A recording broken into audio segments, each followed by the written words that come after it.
রমজান মাসের রাতের বেলায় কোনো মানুষ যদি তার স্ত্রীদের কাছে যায় তাহলে এটা জায়েজ, কিন্তু দিনের বেলায় যদি কেউ তার স্ত্রীর সঙ্গে স্বামী স্ত্রীতে যদি হামবিস্তারি করে, সেক্স করে, তাহলে এটা হচ্ছে কাবিরা গুনাহ এবং এটা হচ্ছে হারাম। এবং এই কাজ যদি কেউ করে নাই তাহলে তাকে ফিদিয়া বা কাফারা দিতে হবে, তাকে জরিমানা দিতে হবে। কেউ যদি রোজা অবস্থায় দিনের বেলা তার স্ত্রীর সঙ্গে মিলামিশা করে নাই তাহলে তাকে কাফারা দিতে হবে। কি কাফারা? কাফারা হচ্ছে প্রথম যে একটা গোলাম আজাদ করতে হবে, একটা দাস মুক্ত করতে হবে, 1 নম্বর এটা করতে হবে। এটা যদি না পারা যায় তাহলে লাগাতার তাকে 2 মাস 60 দিন রোজা রাখতে হবে। যদি এটাও তার জন্য সম্ভব না হয় তাহলে তৃতীয় অপশন রয়েছে, আল্লাহ রাসূল সাল্লাল্লাহু আলাইহি ওয়াসাল্লাম বলছেন 60 জন মিসকিনকে খাবার দিতে হবে। এই 3টার মধ্যে কোনো একটা করতে হবে যদি দিনের বেলায় রোজা অবস্থায় কেউ যদি তার স্ত্রীর কাছে চলে যায়। একজন সাহাবী আল্লাহ রাসূল সাল্লাল্লাহু আলাইহি ওয়াসাল্লামের কাছে এসে বললেন, হে আল্লাহ রাসূল, আমি হালাক হয়ে গেছি, আমি বরবাদ নষ্ট হয়ে গেছি। আল্লাহ রাসূল সাল্লাল্লাহু আলাইহি ওয়াসাল্লাম বললেন, কেন? সে সাহাবী বললেন, হে আল্লাহ রাসূল, আমি দিনের বেলায় রোজা অবস্থায় আমি আমার স্ত্রীর সঙ্গে সেক্স করেছি, এ কারণে আমি হালাক হয়ে গেছি। রাসূলুল্লাহ সাল্লাল্লাহু আলাইহি ওয়াসাল্লাম বললেন যে ঠিক আছে, তাহলে তুমি যখন এই কাজ করে নিয়েছো, এই ভুল করে নিয়েছো, তাহলে তুমি একটা গোলাম আজাদ করো, একটা দাস মুক্ত করো। তখন সে ব্যক্তি বলল যে আল্লাহ রাসূল, আমার কাছে টাকা পয়সা নাই, আমি গোলাম আজাদ করতে পারবো না, এটা আমার জন্য সম্ভব নয়। তা আল্লাহ রাসূল সাল্লাল্লাহু আলাইহি ওয়াসাল্লাম বললেন, তাহলে দ্বিতীয় অপশন রয়েছে, তুমি লাগাতার 60 দিন অর্থাৎ 2 মাস রোজা রাখো। আল্লাহ রাসূল সাল্লাল্লাহু আলাইহি ওয়াসাল্লামকে সে সাহাবী বললেন, হে আল্লাহ রাসূল, আমি 1 মাসই রোজা রাখতে পারলাম না, আমি আমি আমি আমার স্ত্রীর কাছে চলে গেলাম, তাহলে লাগাতার 2 মাস কিভাবে রোজা রাখবো? এটা আমার জন্য অসম্ভব। আল্লাহ রাসূল সাল্লাল্লাহু আলাইহি ওয়াসাল্লাম বললেন, তাহলে তুমি 60 জন মিসকিনকে খাবার দাও। সে ব্যক্তি বলল, আল্লাহ রাসূল, আমি এত গরিব যে আমার পক্ষে সম্ভব নয় যে আমি 60 জন মিসকিনকে খাবার দিব। তখন আল্লাহ রাসূল সাল্লাল্লাহু আলাইহি ওয়াসাল্লাম বললেন যে তোমাদের মধ্যে কেউ এই ব্যক্তিকে হেল্প করো।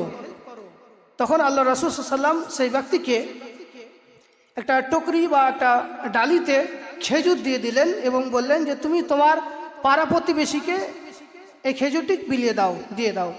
তখন সে সাহাবী বললেন, আল্লাহ রাসূল, আমি আমার এলাকাতে সবচাইতে গরিব মানুষ। আল্লাহ রাসূল হাসলেন, বললেন যে তাহলে তুমি খেয়ে নাও। তাহলে হাদিস থেকে বোঝা যাচ্ছে যে কেউ যদি দিনের বেলায় তার স্ত্রীর সঙ্গে মিলামিশা করে নাই তাহলে তাকে জরিমানা দিতে হবে, কাফারা দিতে হবে, গোলাম আজাদ করতে হবে, না হলে 60 দিন রোজা রাখতে হবে এবং একটা কাজাও করতে হবে।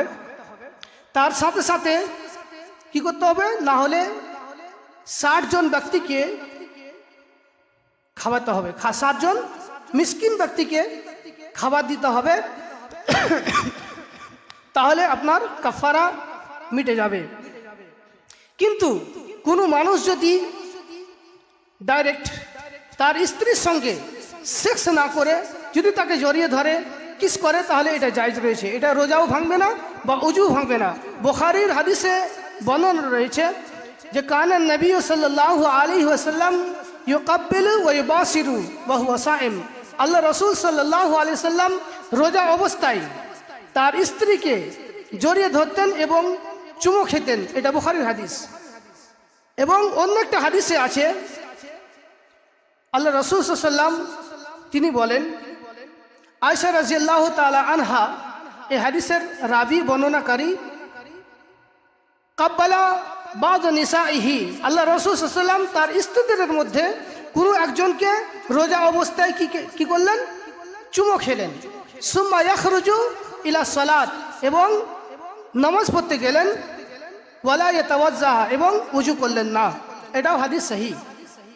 তাহলে এই দুটো হাদিস থেকে বোঝা যাচ্ছে যে কেউ যদি রমজান এবং গैर রমজানে তার স্ত্রীকে জড়িয়ে ধরেন, চুমো খায়, তাহলে তার উজু ভাঙবে না, তার রোজাও ভাঙবে না।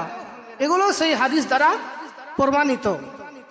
একজন ব্যক্তি আল্লাহ রসুল সাল্লাল্লাহু আলাইহি ওয়াসাল্লামকে বলছেন, এটা সহিহ মুসলিমের হাদিস, যে আল্লাহ রসুল সাল্লাল্লাহু আলাইহি ওয়াসাল্লাম, আমি কি রোজা অবস্থায় আমার স্ত্রীকে চুমো খেতে পারি? আল্লাহ রসুল সাল্লাল্লাহু আলাইহি ওয়াসাল্লাম বললেন যে হ্যাঁ, তুমি রোজা অবস্থায় তোমার স্ত্রীকে চুমো খেতে পারো। এই কথা শুনে আরেকজন ব্যক্তি দাঁড়িয়ে বলছেন, হে আল্লাহ রসুল, আমিও কি আমার স্ত্রীকে রোজা অবস্থায় চুমো খেতে পারি? আল্লাহ রসুল বললেন না, তুমি পারো না। একজনকে বললেন যে তুমি পারো, তুমি রোজা অবস্থায় তোমার নিজের স্ত্রীকে জড়িয়ে ধরতে পারো, চুমো খেতে পারো, একজনকে বললেন। আরেকজনকে বললেন যে না, তুমি তোমার স্ত্রীকে রোজা অবস্থায় চুমো খেতে পারো না। কারণ যেই ব্যক্তি আল্লাহ রসুলকে প্রথমে জিজ্ঞাসা করেছিলেন, ওই ব্যক্তি ছিল বয়স্ক বুড়ো মানুষ। আল্লাহ রসুল সাল্লাল্লাহু আলাইহি ওয়াসাল্লাম তাকে বললেন যে তুমি পারো। তার ব্যাপারে আল্লাহ রসুল সাল্লাল্লাহু আলাইহি ওয়াসাল্লাম জানতেন যে সে নিজেকে সামলাতে পারবে। আর দ্বিতীয়বারে যে ব্যক্তি আল্লাহ রসুল সাল্লাল্লাহু আলাইহি ওয়াসাল্লামকে জিজ্ঞাসা করলেন যে আমি কি আমার স্ত্রীকে চুমো খেতে পারি? আল্লাহ রসুল বললেন যে না, তুমি পারো না, কারণ সে ছিল যুবক ব্যক্তি। তাহলে কোনো মানুষ যদি মনে করে যে আমি আমার নফসে খাহেশাতকে আমি যদি দাবিয়ে রাখতে পারবো বা কন্ট্রোল করতে পারবো, তাহলে রোজা অবস্থায় তার স্ত্রীকে চুমো খেতে পারে, কিন্তু না খাওয়াই ভালো যদি আপনার রোজা ভেঙে যায়। আর কোনো বুড়ো মানুষ এটা যদি চায় তাহলে করতে পারে, তবে এটা জেনে রাখতে হবে, নিজের স্ত্রীকে জড়িয়ে ধরতে গেলে বা কিস করতে গিয়ে যদি আপনার বীর্যপাত হয়ে যায়, এগুলো মাসআলা বলছি, এগুলো নিজে কোনো বানিয়ে বলি না, এগুলো হাদিসের কথা বলছি। আর এগুলো কোনো শরম বা লজ্জার কথাও নাই। এখানে সবাই বসে রয়েছেন, বাপ বেটা এক জায়গায় বসে আছেন, দুই ভাই হয়তো এক জায়গায় বসে আছেন, সবাই একসঙ্গে মা বেটি বসে আছেন ওপরে, কিন্তু এই মশলাগুলো আমাদেরকে জেনে রাখতে হবে। এগুলো কোনো শরমের বিষয় নয়। যদি শরম বা লজ্জার কারণ হতো তাহলে এগুলো কোরআন বা হাদিসে বর্ণনা করা হতো না। আমি যে কথাগুলো বলছি সেগুলো সব কথাই কোরআন অথবা হাদিসে লেখা আছে। তো এখানে বলতে চাইছিলাম যে কোনো মানুষ যদি তার স্ত্রীকে কিস করতে গিয়ে যদি বীর্যপাত হয়ে যায় তাহলে রোজা ভেঙে যাবে, পরে একটা রোজা কাজা করতে হবে, তবে তাকে কাফারা দিতে হবে না, আরেকটা মনে রাখবেন, আরেকটা কথা খুলেই বলে দিই যখন বলছি, কোনো মানুষ বা কোনো ব্যক্তি যদি তার স্ত্রীকে ঠোঁটে কিস করে এবং কিস করতে গিয়ে যদি তার থুপ তার স্ত্রীর ভিতরে এবং তার স্ত্রীর থুপ তার ভিতরে যদি চলে যায়, তাহলে জেনে রাখতে হবে যে রোজা ভেঙে যাবে, এগুলোতে রোজা ভেঙে যাবে। আল্লাহ সুবহানাহু ওয়া তাআলা কোরআনে বলছেন যে আমি তোমাদের জন্য সহজ চেয়েছি, তোমাদের জন্য আমি আসান করেছি, তোমাদের জন্য আমি মুশকিল করি নাই।